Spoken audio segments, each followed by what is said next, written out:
I used to be 93 kgs. I was in the worst shape of my life, and then I eventually cut down to 78 kgs. Now I've got abs, I'm lean, aesthetic, and caffeine was one of the things that actually helped me lose the weight and made losing weight way easier for me. This is exactly how drinking caffeine helped me get shredded.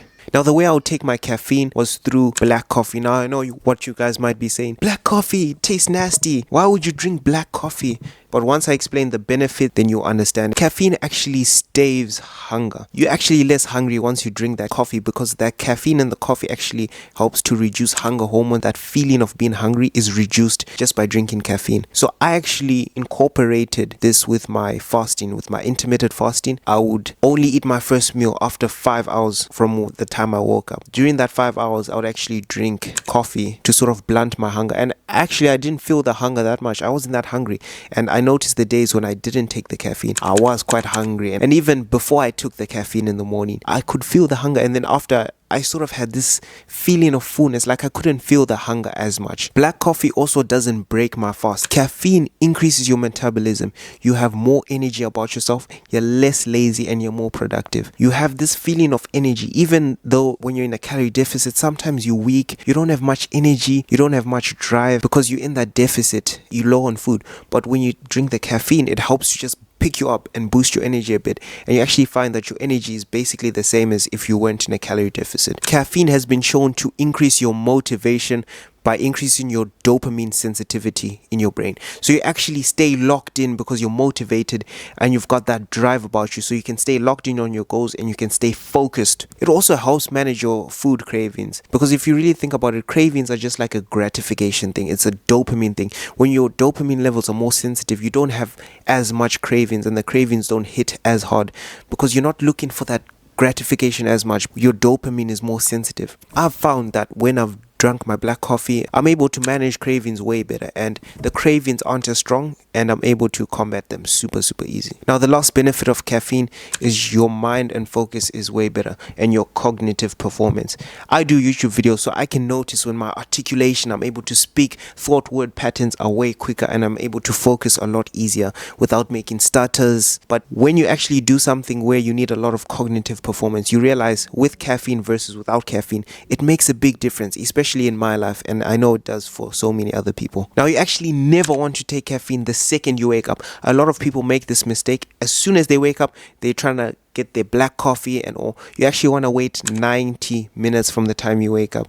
This avoids that afternoon crash because there's actually some hormones and neurochemicals that are occurring in your brain the second you wake up. You first want these to clear out, and then you can drink caffeine, because if you just go straight to the coffee, you will have that afternoon crash. If you want to avoid the afternoon crash, wait 90 minutes, do a morning walk, do your morning routine, and then drink your caffeine 90 minutes after you wake up. Now, you're actually going to be super surprised by my dosage. The amount of caffeine I'm taking is very low. Right now, I'm taking half a teaspoon of coffee, which is about 45 milligrams of caffeine. Now, I know you guys might be like, what? That doesn't do anything. For me, that's enough to see benefits. You'll be surprised how sensitive I am to caffeine, and this is how I'm able to stay so sensitive to caffeine. It's important to note that your body adapts to stimulants like caffeine very quickly, and your body builds tolerance very quickly. What this does is it forces you to push the dosage even further.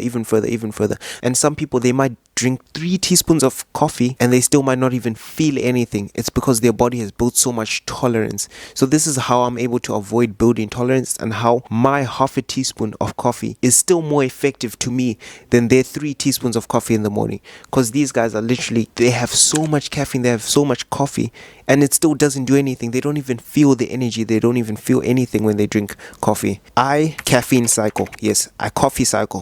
When you coffee cycle, when you cycle through, your body doesn't have enough time to adapt to the stimulus of caffeine. So most people, they just take caffeine every single day. They take coffee every single day. And if you take it every single day, your body builds tolerance over time.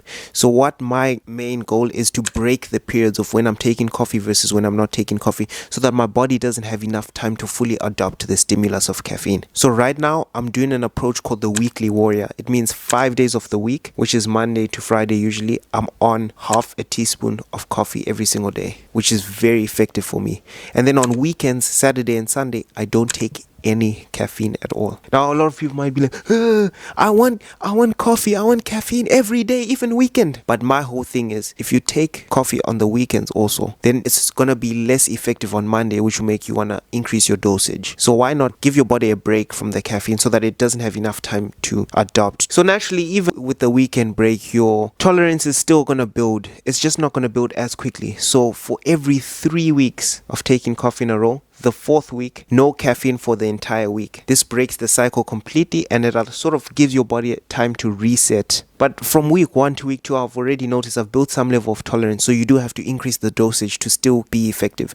So you go from half a teaspoon to 3/4 a teaspoon from week 1 to week 2. And then week 3, you go from 3/4 a teaspoon to now a teaspoon of coffee. Now that 1 teaspoon of coffee that you're drinking on week 3 is as effective as that half a teaspoon was on week 1. That's crazy. That's how quickly your body builds tolerance, even with the weekly warrior where you take a break on the weekends. So on the 4th week, you're going to take a full week break from caffeine completely. And because you've stayed on quite low dosage of half a teaspoon, then 3/4 of a teaspoon, then 1 teaspoon, your body, it's not reliant on caffeine yet. So you're actually still good. You can last a week without the caffeine and it won't bother you. You won't get withdrawal symptoms. And then after that 1 week of no caffeine at all, you can return back to your weekly warrior cycle. And when you return back to that cycle, you return back on half a teaspoon. And that half a teaspoon is as effective as 1 teaspoon was on week 3. So when you cycle caffeine like this, your body doesn't have enough time to adapt to caffeine, and it actually stays very sensitive to caffeine because you basically a non-caffeine user and you just use it for the benefits, and your body doesn't have enough time to adapt to the caffeine. So the caffeine stays as effective. If you keep drinking caffeine every single day, your body literally adapts to it so quickly to the point where it won't be effective at all. So if you want to maintain caffeine's effect on your body, then you have to cycle on and off, on and off, on and off. And a lot of people get bummed. They don't want to go off caffeine. But going off means that that same caffeine will be more effective when you eventually go back on. The reason why people say, I don't feel the effects of caffeine, I don't feel energy when I drink coffee, is because their body has built so much tolerance to the point where they literally rely on coffee just to be normal. So the coffee doesn't boost them anymore. The coffee brings them to their baseline of being normal. That's what it does. So without coffee, they're down here, and then with coffee, they're normal. So you without coffee, you normal, and then when you take your half a teaspoon of caffeine, you have energy boosted. So this is why staying on a very low dosage of caffeine is the smartest approach. Firstly, it's way cheaper. Imagine taking less caffeine and less coffee, or that small amount of coffee is more effective. That's a money saver. Your benefit stacking, because when you go on super high dosages of caffeine because you're not sensitive to it anymore, that's when you actually start tapping into the negatives. The side effects of caffeine come from high dosages. Think 300, 400 milligrams a day. That's when you start getting the downsides of caffeine. Anxiety, jitters, heart palpitations, all those downsides of caffeine come from high dosage. When you stay on super low dosage like 30, 40 milligrams a day to 90 milligrams a day to even 150 milligrams a day, then you're sort of in the green zone. You're not going to get any of those side effects. Lastly, it literally means you're more optimal. If your body can do more with less dosage, it means you're optimizing that small amount of caffeine and getting the most out of that small amount of caffeine. And these guys who are drinking 3 cups of coffee a day still can't get the effects of you on half a teaspoon of coffee. After watching this entire video, I hope you guys can start caffeine cycling. The times you go off caffeine, you don't have to go off coffee. You can drink decaf, which doesn't have caffeine in it. It will still give you the taste of coffee, but without any of the side effects.